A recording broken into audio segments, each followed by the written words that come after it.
Hi, I'm Dallas Dickinson, Director of Production on Star Wars The Old Republic, the new story-driven MMO from BioWare and LucasArts. Today, I'm going to walk you through the experience of playing the Taral 5 Flashpoint. In the game, this is a scenario you would undertake at level 32 or so, after many hours of advancing your character through your personal storyline. Like other Flashpoints in the Old Republic, Taral 5 is designed for 4 players, and whether you're playing with your friends or a group you just met on the game, teamwork is critical if you want to succeed. Before you get to the action, though, you've got to learn what this is all about by talking with Master Oteg, a revered Jedi Master who needs a strike team to carry out an important and dangerous mission. Welcome, friends. You're even more impressive in person. Forgive me for not shaking hands, but I forgot my hover seat today. Before we begin, I'll ask that you keep an open mind to what you're about to hear. The source of my information is, unconventional. You should see the sources I usually rely on. They redefine disreputable. Despite its unusual nature, my source is of the highest integrity. I will share with all of you. The conversation with Master Oteg is a multiplayer conversation. We're watching it from the trooper's perspective, and as you can see, after he selects his response in the conversation, he rolls a random number between 1 and 100. The same thing happens for the other players, and the player with the highest roll wins. In this case, the Jedi Knight. Follow Oteg's lead. This is important.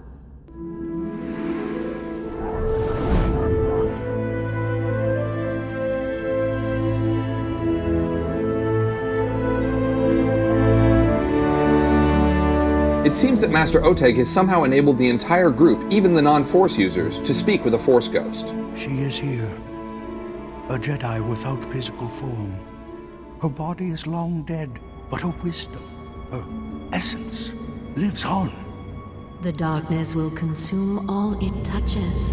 Stars will burn black, ashes raining on lifeless worlds. Everything ends. The prisoner holds the darkness at bay, lost inside it for 300 years. His strength will fail. Then he will become the darkness. This prisoner has been fighting the Empire for centuries. How is he still alive? The bond weakens, my friend. I'll take things from here.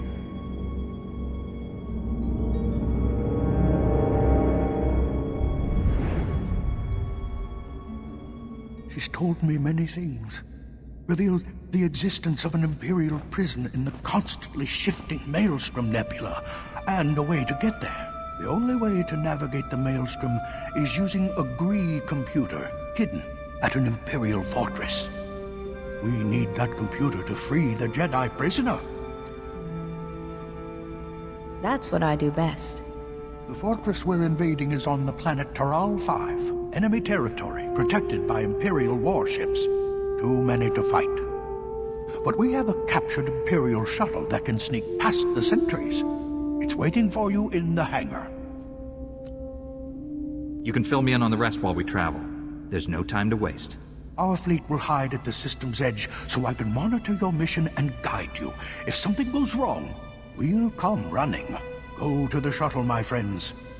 May the Force be with you.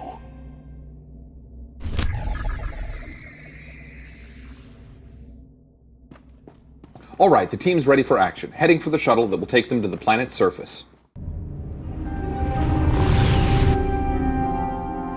The shuttle sequence is one of our cinematic cutscenes. You're going to see we have cutscenes for departing from and arriving to most, if not all, of the planets in the game.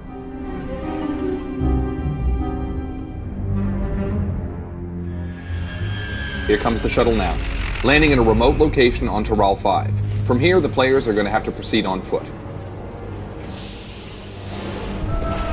Well done. You've successfully infiltrated Taral 5. The Imperials think you're just another shuttle bringing supplies. So here you see the players prepping themselves or buffing up before going into battle. We're watching this from the perspective of the Jedi Sage, a consular advanced class. Here they go.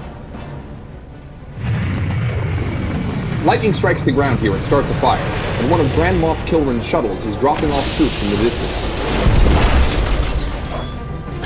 Now we shift to the smuggler's perspective. He's a scoundrel advanced class, and he's set up to be the healer. He's in cover, which gives him a defensive bonus, and he's tossing out the heals. Those green circles you see are signs to the smuggler that his cover bonuses apply. You can see the trooper got the skin player's attention. The knight is distracting the lesser jungle beast, and the team's tactics are perfect here. So we're watching from the Jedi Knight's perspective now. He's a guardian with a single saber, but he is a major damage dealer in this group. Whoa, check that out! The shuttle got hit by lightning, then veered off, hit the watchtower, and brought the tower down. That blue square on the knight is actually one of the enemies targeting him. You see the smuggler's healing probe coming in to give the knight a slow-release med pack. Okay, so back to the perspective of our trooper. He's a vanguard, which means he gets access to the heaviest armors in the game, and a reactive shield that increases his threat towards enemies. So now the team is headed over to destroy this Imperial research station. That's actually part of a bonus mission inside the flashpoint. Oh, and they're ambushed by jungle crawlers. The trooper needs to make sure they don't swarm the healer.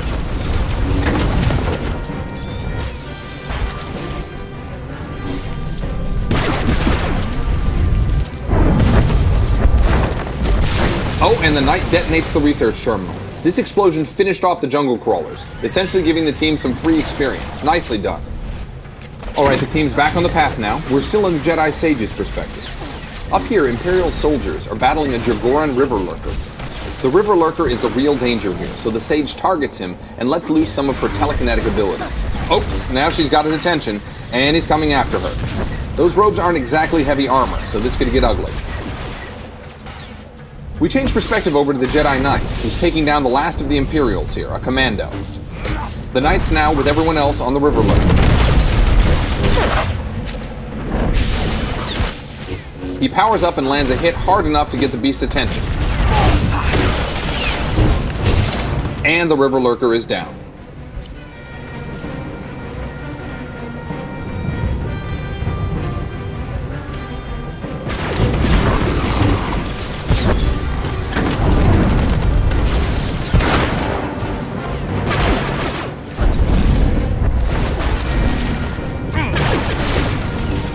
The trooper's got the Vine Cat's attention, but the jungle crawler is on the smuggler.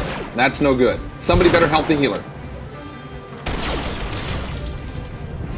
There we go. All good.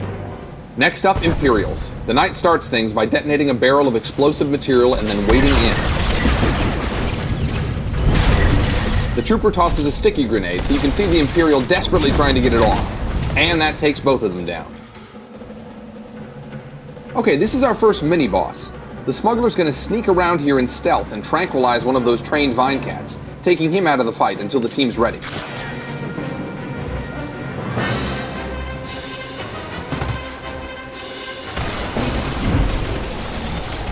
The Jedi Sage is setting up a stasis field around the left Vine Cat, so everyone can concentrate on that mini-boss. Now it looks like the trooper tossed a sticky grenade onto the handler. This move packs a punch, but it's also damaged that first Vine Cat, breaking him out of his stun. Everyone's focusing their fire on the handler, and the trooper's doing a good job of holding the enemy's attention.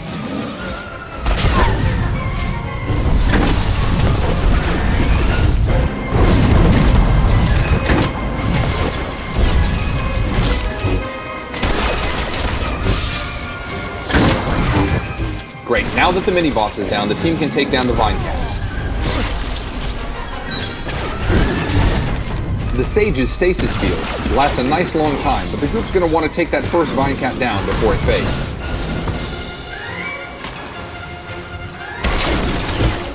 Just one Vine Cat left now. All four players are using their strongest attacks now to bring him down quickly. And the trooper finishes him with a stock strike.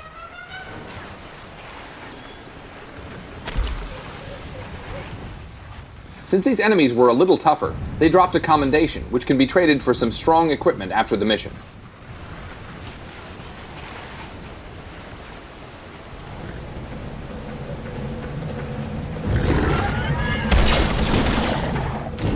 Further up the path, the team runs into an Imperial patrol, and it seems they've already got their hands full. As you can see, jungle skin flayers are no fans of the Imperials either. You can sit back and enjoy the show, but if you want the maximum amount of experience, you can rush in and take them all down.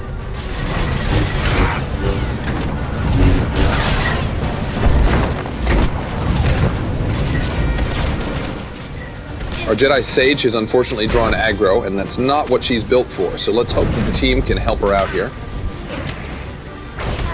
Here comes the trooper. To the rescue. Good job.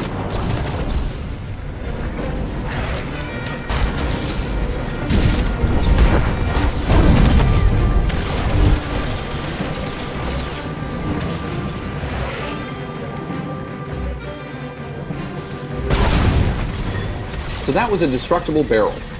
That one was explosive, but you'll find they can inflict a variety of different effects on your enemy.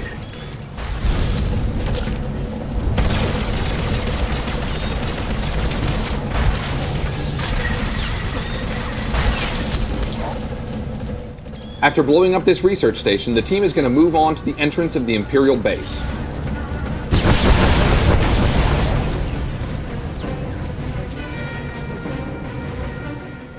That's an elite droid there in the middle, and he's got 2 troopers backing him up.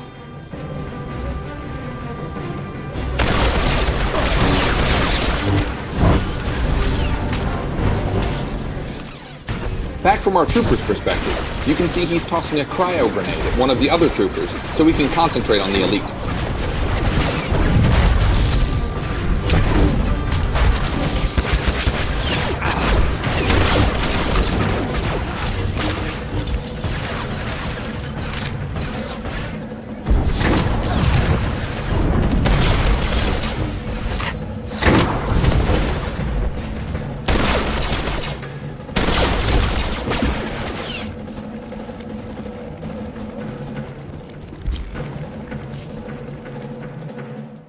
So here's our first big boss fight. You see Captain Shivanek up there on the deck. But as they attack, he's released his pet, Ripper. Ripper's a little tougher than Captain Shivanek, so luckily the team knew this in advance because they're clever and have probably died several times trying to do this flashpoint. So you can see the Jedi Knight in the background is trying to take care of Captain Shivanek. The Jedi Sage is there with him. The Trooper is taking aggro from Ripper. And he's partnered pretty much with our smuggler. The smuggler is going to keep him alive as long as he possibly can. And hopefully our 2 Jedi are going to take care of Captain Shivanek and be able to help out. The smuggler is also responsible for keeping the Jedi alive, so we've got to do a little bit of multitasking here. As you can see, Ripper could take that trooper down very quickly without some help.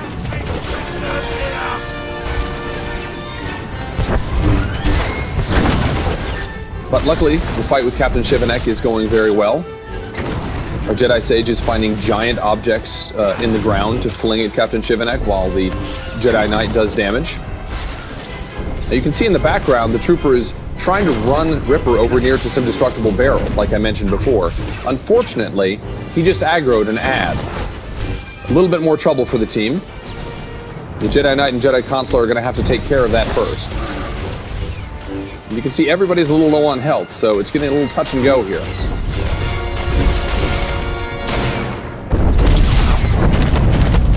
But luckily they were paying attention.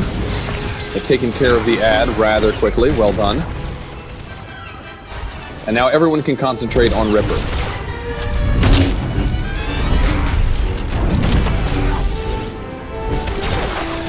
Trooper got a little low on health there, but luckily the smuggler was paying attention. Now we're in a case where we can actually ping-pong aggro. The trooper can take the rage of Ripper for a while, and then the Jedi Knight can attract him. This actually minimizes the amount of damage that Ripper can do. It's a very efficient way of taking on difficult enemies. Now when his trainer, Captain Shivanek, died, he got a buff called Enrage. So he's even tougher than he was at the beginning, making him a challenge for the full group.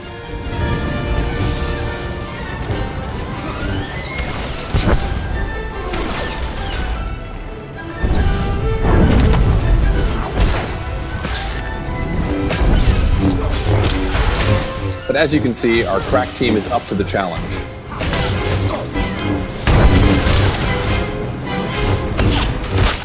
Before you can enter the enemy's fortress, we have to disable its security grid. Against all odds, the team pulled it off. They defeated Captain Shivanek and Ripper. They'll go on to the next portion of the flashpoint, and if they continue to work together, they may eventually free that Jedi prisoner Master Oteg was so worried about. Even though this is just a portion of the Flashpoint, we hope it's given you a complete feel for what the experience is like. It's fun, it's fast-paced, and it takes smart tactics from each player on the team to pull it off. Taral 5 is just one of several Flashpoints in Star Wars: The Old Republic. We don't have time to show you all of them. Really, the only way to experience all of this exciting stuff is to play it in the game. So thanks for watching, and we look forward to seeing you there.